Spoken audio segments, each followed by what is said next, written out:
Hello everyone, কেমন আছেন সবাই? সবাইকে আসসালামু আলাইকুম। তো আমি আলহামদুলিল্লাহ ভালো আছি। এত বেশি গরম পড়ছে যেটা বলে বোঝানো যাবে না কাউকে। তারপরে গরমের মধ্যে একটা রিস্ক নিছি। রিস্কটা হচ্ছে কি দেখাইতেছি। তো তার আগে আপনারা সবাই কেমন আছেন আর অবশ্যই কমেন্টে জানাবেন।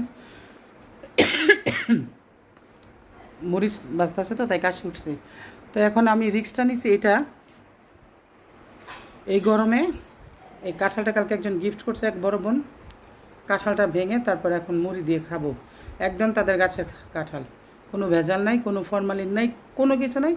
এখন কাঁঠালটা ভেঙে তারপরে মুড়ি দিয়ে সেই করে খাবো। তো ভিডিওটা কেউ স্কিপ না করে দয়া করে দেখতে থাকেন আর পাশেই থাকেন। কাঁঠাল ভাঙা আমার কাছে একটা যুদ্ধের সমান।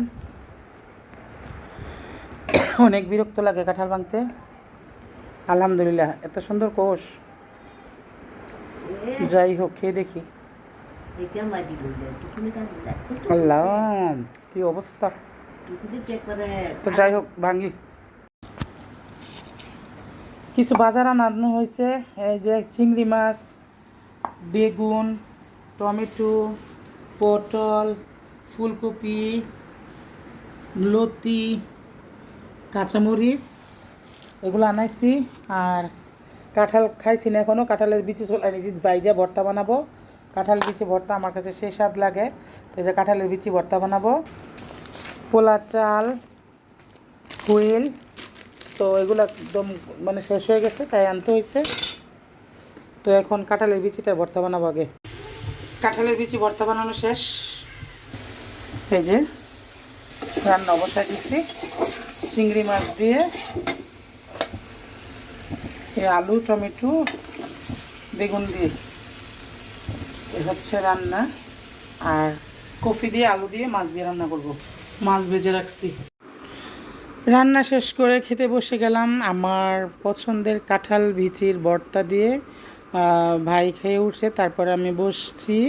আর কাঁঠালের বিচির ভর্তা, তেল্লারা, যেটাই বলি না কেন, আমার কাছে জাস্ট অমৃত মনে হয়, আল্লাহর নেয়ামত। তো অনেক মজার একটা খাবার। আর দেখেন ভাতটা মাখছি মতো, মানে পরে যে কি সুন্দর দেখতে লাগতেছে সেটা বলে বোঝানো যাবে না। মানে কাঁঠাল বিচির মধ্যে মানে আমার মনে হয় যে আল্লাহর এক্সট্রা নিয়ামত আছে। মানে আমার কাছে এত স্বাদ লাগে, আমি জানি না আমার কাছে যে কী পরিমাণ স্বাদ লাগে, আমি এটা কাউকে বলেও বোঝাতে পারবো না। তো দুপুরে খাওয়া দাওয়া করার পরে আর কি করব, কোনো কাজ নাই কাম নাই। স্টুডেন্ট আসছে, পড়াইছি, পড়ানোর পরে সন্ধ্যার দিকে মন চাচ্ছে কিছু খাবো। মানে ভাত তো একবেলা খাই, তারপরে দেখা যাচ্ছে অনেক বড় দিন, খাওয়ার জন্য মানে মানে খিদা লাগে। তো কি করব, না খেয়েও পারি না, মানে কিছু খাই, ভাত খাই না, ভারী কোনো খাবার খাই না, একদম হালকা পাতলা খাই। তো আমি আটা দিয়ে একটা পাটিসাপটা পিঠার মতো বানিয়ে নিছি। আর পিঠার ভিতরের এই পুরগুলো আমার আম্মা সবসময় বানায়, ফ্রিজে রেখে দেয় ডিপের মধ্যে। আর যখন আমাদের মন চায় তখন আম্মাও বানায় দেয়, ছোটো ভাইবও বানায় দেয়। আমি অবশ্যই পিঠা আটার মধ্যে কম যাই, এরাই করে।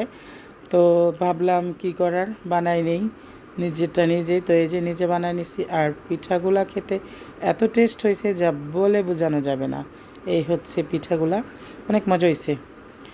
আর এখানে গাছের অনেক দিন পর একটা শরীফা পাইলাম। শরীফাটা মানে সবচেয়ে বড় শরীফা আমার গাছের। তো ততটা টেস্টি ছিল না, এটা হচ্ছে সবচেয়ে বড় কথা।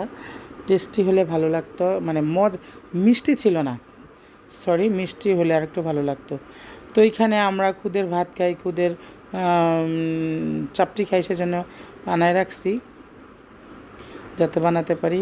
এই তো ভিডিওটা আজকে এই পর্যন্তই।